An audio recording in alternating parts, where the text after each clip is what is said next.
Hello दोस्तों, नमस्कार। आप हमारे चैनल में आप सभी का स्वागत है। मैं इंद्रेश साहू आपके लिए लाया हूँ DLED सब्जेक्ट मैथ को फर्स्ट सेमेस्टर। मैं आपको पहला अध्याय पढ़ा रहा हूँ, जो पाठ का नाम है संख्या तथा संख्यात्मक का बोध, अंकों का ज्ञान तथा स्थानीय मान।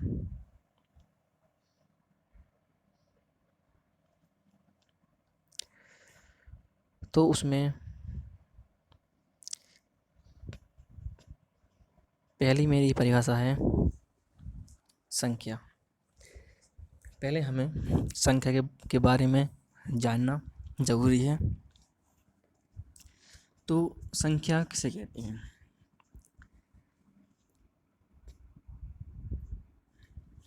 कितनी वस्तुएं हैं का जिससे बोध होता है उसे संख्या कहते हैं। और हमारी इसके बाद परिभाषा है संख्यांक। संख्याओं को जिन संकेतों द्वारा व्यक्त करते हैं उसे संख्यांक कहते हैं। ये तो हमारी जनरल परिभाषा हो गई। अब वे परिभाषा पढ़ेंगे जो हमारे पेपर में पूछ सकते हैं। कभी कभी विकल्पों में भी पूछ लिया जाता है, कभी कभी एक ही नंबर में भी पूछ लिया जाता है। जैसे हमारी अब हेडिंग है प्राकृतिक संख्या। तो उसमें गिनने के लिए प्रयुक्त होने वाली संख्याएं प्राकृतिक संख्याएं कहलाती हैं। प्राकृतिक संख्याएं कहलाती हैं।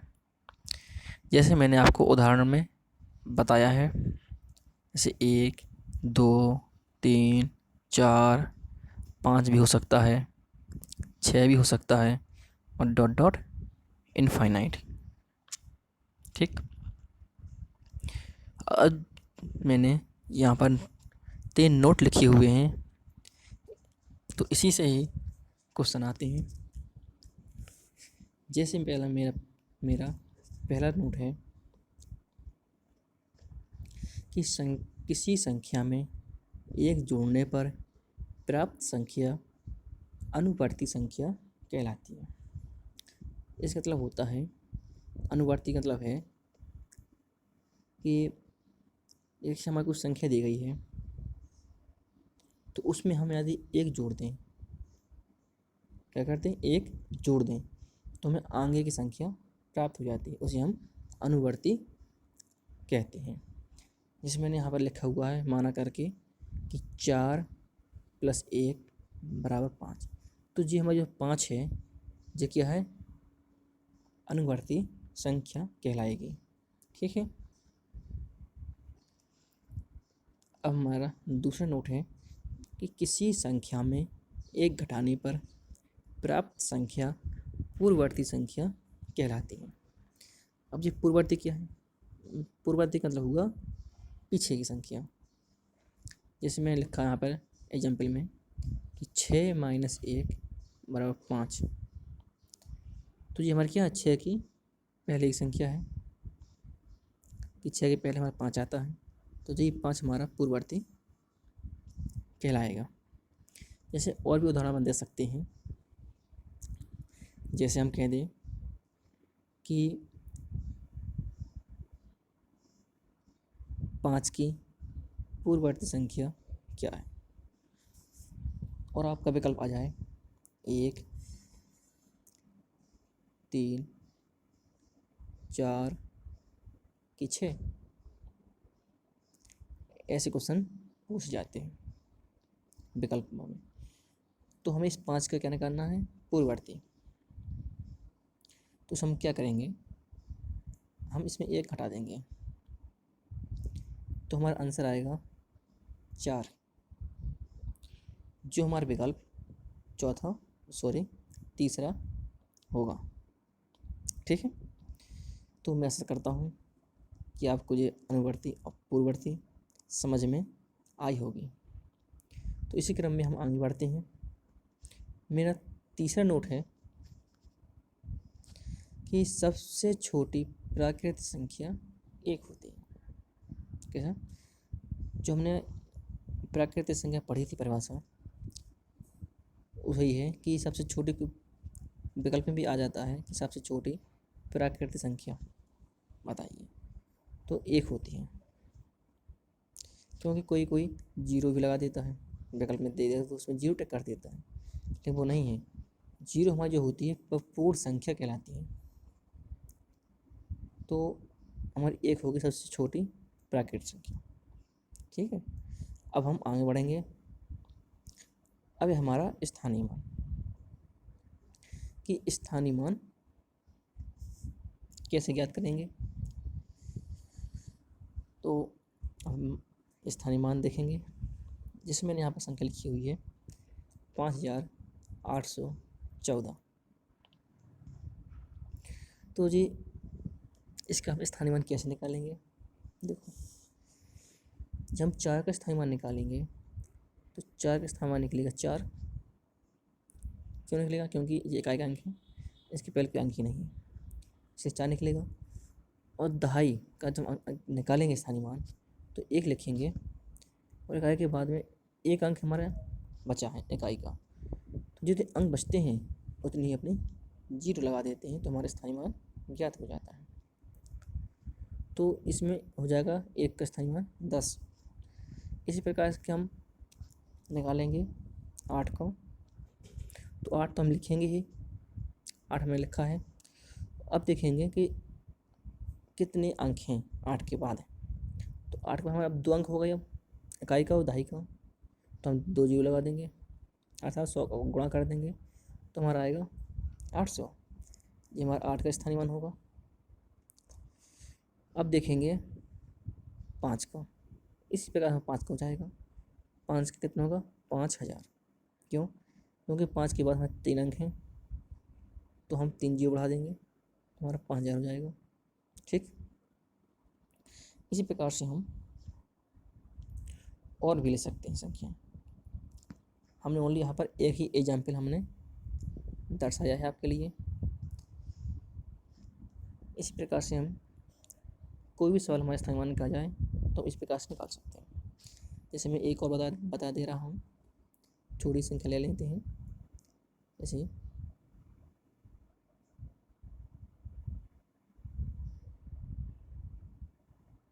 6 ये दिया गया है, इसका हम स्थानीय मान निकालेंगे। 6 का 6 होगा, 8 का 8 तो आएगा ही, 8 के बाद एक अंक बचा है तो एक 0 लिख देंगे। इस प्रकार से हम 5 का निकाल सकते हैं। 5 हमारे 2 अंक बचे हैं बाद में, तो 2 0 हो जाएंगे, तो ये हमारा स्थानीय मान हो गया। ठीक, तो ये हमारा स्थानीय मान हो गया। अब हम पढ़ेंगे आभाज्य संख्याएं। अब आभाज्य संख्याएं क्या हैं? तो वे सभी संख्याएं जो एक तथा स्वयं के अतिरिक्त अन्य किसी संख्या से क्या न हो, विभाजित ना हो, उसे हम आभाज्य संख्या कहते हैं। जैसे हमने एग्जाम्पल में आपको बताया है 2 3 5 7 11 13, इस प्रकार से डॉट डॉट में इनफाइनाइट तक जा सकते हैं। जैसे हमारा इसमें 2 है, इसमें 1 का भाग जा रहा है और स्वयं 2 का भाग जा रहा है, अन्य की संख्या से ये विभाजित नहीं हो रही है, इसलिए 2 हमारी आभाज्य संख्या है। इसी प्रकार से 3 भी 5। यदि हम कहते एक ये 4 भी अभाज्य संख्या है तो ये 4 अभाज्य संख्या नहीं होगी। क्यों नहीं होगी?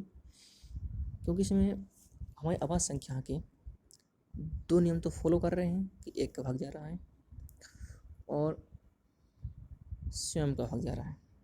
तो हमारी 2 कंडीशन तो हमारी यूज हो रही हैं इसमें, लेकिन एक एक्स्ट्रा कंडीशन इसमें यूज हो रही है कि इसमें 2 का भाग और जा रहा है, तो ये हमारी अभाज्य संख्या नहीं होगी। अब हम पढ़ेंगे भाज्य संख्या।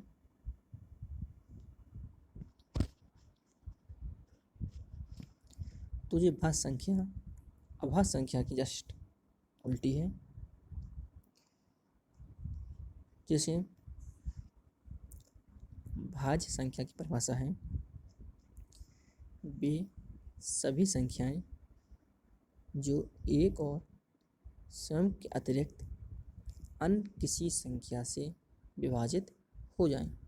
इसमें क्या है कि विभाजित हो जाएं अन्य किसी संख्या से, तो भी हमारी भाज्य संख्याएं कहलाएंगी।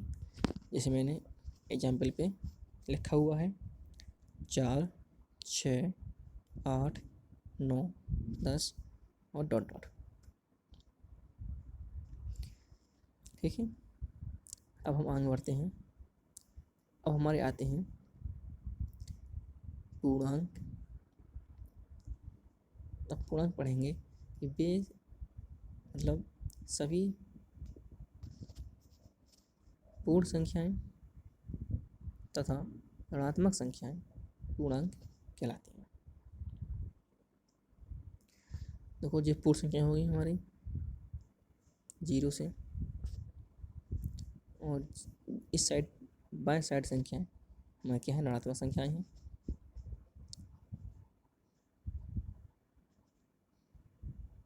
ठीक, तो ये हमारी टोटल मिलाकर पूर्णांक हो गई पूर्ण सारी सारी। ठीक, अब हमारी परिभाषा आती है अपरिमेय संख्या। तो वे सही संख्याएं जिन्हें P/Q के रूप में लिखा जा सके, लेकिन इसमें कंडीशन है क्या कि Q does not equal to 0। ठीक, तो Q का मान डज नॉट इक्वल टू 0 हो तो भी हमारी परिमेय संख्याएं कहलाएंगी। जैसे 2, 5, 1/2, 1/4, ये सारी की सारी P/Q के रूप में। ठीक,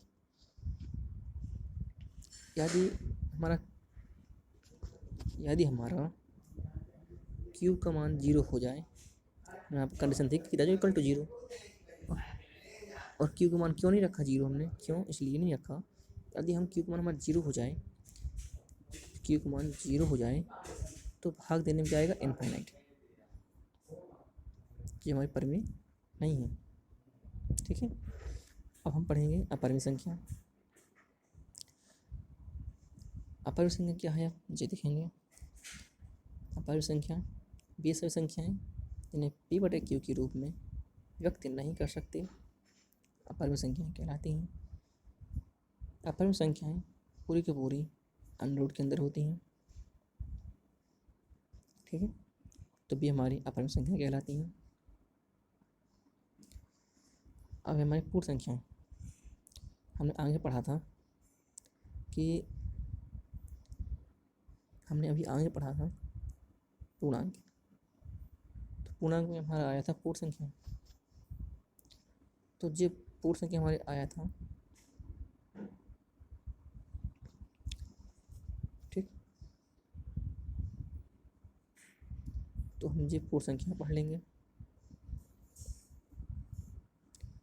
क्या पूर्ण संख्या क्या है?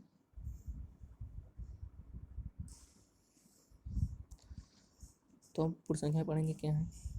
प्राकृत संख्याओं के आगे शून्य सम्मिलित करने पर जो संख्याएं बनती हैं उन्हें हम पूर्ण संख्याएं कहते हैं।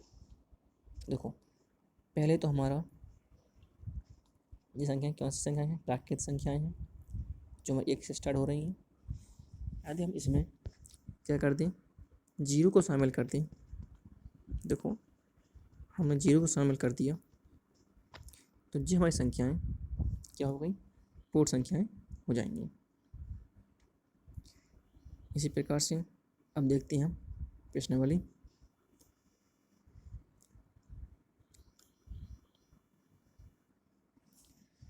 इसमें ओनली हमारी परिभाषाएं थी जो समाप्त हुई। जो मैंने अभी आपको परिभाषाएं बताई हैं ये सारे के सारे पेपर में पूछ ली जाती हैं। अब हम पढ़ेंगे प्रश्नावली के कुछ सवाल में ज़्यादा नहीं लाया हूँ, मोस्ट सवाल हैं, इसे हम चर्चा करेंगे कि इसमें कैसे कैसे सवाल पूछे जा सकते हैं। तो अपना पहला सवाल है कि 54,032 में 4 का स्थानीय मान ज्ञात कीजिए। इसमें हम 4 का स्थानीय मान ज्ञात करेंगे। तो मैंने आपको स्थानीय मान बहुत अच्छे से समझा दिया था कि किस प्रकार से निकालना है। ओनली इसमें 4 के लेकर निकालना था, तो 4 लिखा हमने और देखा कि 4 के बाद कितने अंक हैं, जितने अंक होते हैं उतने ही हम 0 लगा देते हैं। तो हमारे इसका स्थानीय मान निकलेगा 4। कितना, 4,000। ठीक है, अब आगे बढ़ते हैं। आप इसी प्रकार से इस्तेमाल और भी निकाल सकते हो। तो आप सोचो कि हमने ओनली एक सवाल बताया है, ऐसा नहीं है, आप और भी लगा सकते हैं सवाल। जो आपको सवाल समझ में ना आए, स्थायी मान का नाम नहीं माने, तो आप मेरे कमेंट बॉक्स में कमेंट कर सकते हैं। जैसे हम एक सवाल और बताने दे रहे हैं आपको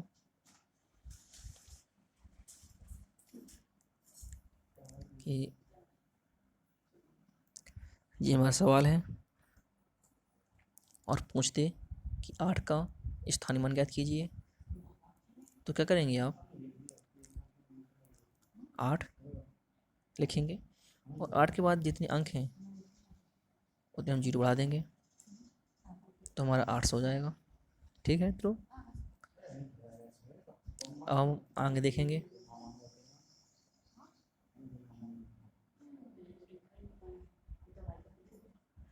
हमारा सवाल है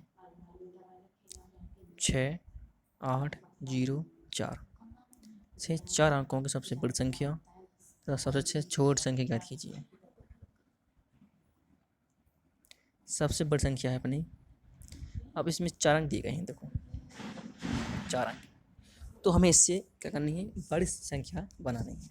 तो बड़ी संख्या का कैसे बनाएंगे, जो सबसे बड़ा अंक होगा उसको हम पहले लिखेंगे। जैसे हमारा 8 सबसे बड़ा अंक था तो हमने 8 सबसे पहले लिख दिया, फिर घटते क्रम में लिख दो 6,4,0, तो ये हमारी सबसे बड़ी संख्या मानी जाएगी। अब इसके बाद हम सबसे छोटी संख्या निकालेंगे 4 अंकों की। जी ध्यान देना है, 4 अंक होने चाहिए। तो हम सबसे पहले 4 लिखेंगे, फिर 0, फिर 6, फिर 8 लिखेंगे, तो ये हमारी सबसे छोटी संख्या हो जाएगी। अब आप लोग सोच रहे होंगे कि सर ने पहले 0 को नहीं लिखा, जी तो सबसे छोटी संख्या है, तो हम 0 हमने इसलिए आगे नहीं लिखा क्योंकि हम 0, 4, 6, 8 ऐसी संख्या नहीं बना सकते। क्यों, क्योंकि हमें 4 अंक की संख्या बनानी है, ना कि 3 अंक की। जब 0 को हम शुरू में लिख देंगे तो ये हमारी 3 अंक की संख्या मानी जाएगी, लेकिन हमें सवाल पूछा था 4 अंक की, इसलिए हमने इस 0 को 4 के बाद लिखा था। ठीक है, अब हम पढ़ेंगे 5 अंकों की सबसे बड़ी संख्या। तो 5 अंकों की सबसे बड़ी संख्या होगी क्या, 5 क्या कर देंगे, 5 9 लिख देंगे, तो हमारी सबसे बड़ी संख्या 5 अंक की कहलाएगी। ठीक, इसी में 5 अंकों की सबसे छोटी संख्या भी पूछ सकता था, तो हम आसानी से लिख सकते हैं 5 अंकों की सबसे छोटी संख्या। तो कितनी होगी अपनी, देखो ये अपनी 2 अंक की हो गई, या 3 अंक की हो गई, 4 की, ये 5 अंक की हो गई। ठीक, तो 5 अंक की संख्या होगी अपनी 10,000, ये हमारी 5 अंक की संख्या कहलाएगी। ठीक, तो यहाँ पर हमारा ये अध्याय पहला समाप्त हुआ। जो जिसको भी ये चैप्टर समझ में ना आया हो तो मेरे कमेंट बॉक्स में कमेंट कर सकता है, और जो मैं इस चैनल पर नए हो तो मेरे चैनल को सब्सक्राइब और शेयर जरूर कीजिए। जो लोग सब्सक्राइब करेंगे तो उसको मेरी वीडियो मिलती रहेगी, और आप वीडियो से मिस नहीं हो सकते, तो आप शेयर और लाइक ज़रूर करें। धन्यवाद।